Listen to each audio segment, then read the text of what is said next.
వింటున్న మీకు క్షేమం కలుగుగాక. తెస్సలోనిక 4:9 మొదటి పత్రిక. సహోదర ప్రేమను గూర్చి మీకు వ్రాయనక్కరలేదు. మీరు ఒకనినొకడు ప్రేమించుటకు దేవుని చేతనే నేర్పబడితిరి. ఈ అంత్య దినాల్లో, చివరి దినాల్లో సహోదర ప్రేమ సన్నగిల్లిపోతున్న ఈ రోజుల్లో దేవుని చేత సహోదర ప్రేమ నేర్పబడాల్సిన అవసరత ఎంతైనా ఉంది. ఆస్తులమ్మి సహోదరుని కొరకు పంచిపెట్టిన ప్రేమ దగ్గర నుండి, కనీసం ఎదురు పడితే వందనాలు కూడా చెప్పి పలకరించలేని దుస్థితిలోనికి సహోదర ప్రేమ వెళ్ళిపోయింది గనుక దేవుని చేత సహోదర ప్రేమ నేర్చుకోవలసిన అవసరత ఎంతైనా ఉంది.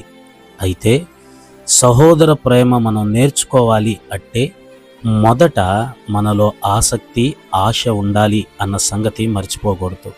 దేవుడు ఎల్లప్పుడూ నేర్పించటానికి ఆయన సిద్ధంగానే ఉన్నాడు.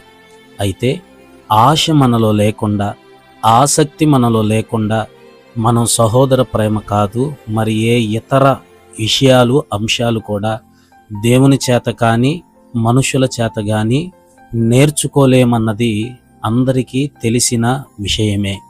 అందుకే మొదట మనకి ఆశ, ఆసక్తి ఎంతైనా అవసరం నేర్చుకోవడానికి. ఆయన మనకు ఎలా నేర్పిస్తాడు? 1. మందిరానికి వచ్చుట ద్వారా. అవును, మందిరంలో జరిగే కార్యక్రమాలు, ప్రార్థన, వాక్యబోధ, ఆరాధన, పరిచర్య, దైవ సేవకుని పర్యవేక్షణ, ఇలా మందిరంలో జరిగే వాటి ద్వారా దేవుడు మనకు సహోదర ప్రేమ నేర్పిస్తాడు. 2. దేవునితో అనుసంధానమై నడిచినప్పుడు ఆలోచన ద్వారా ఆయన మనకు నేర్పిస్తాడు. అనుసంధానం అవడం అంటే ఏమిటి?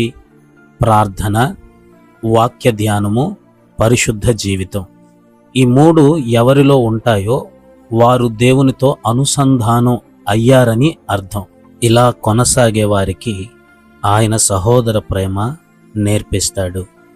అట్టి కృప దేవుడు మనకు అనుగ్రహించునుగాక. ఆమేన్.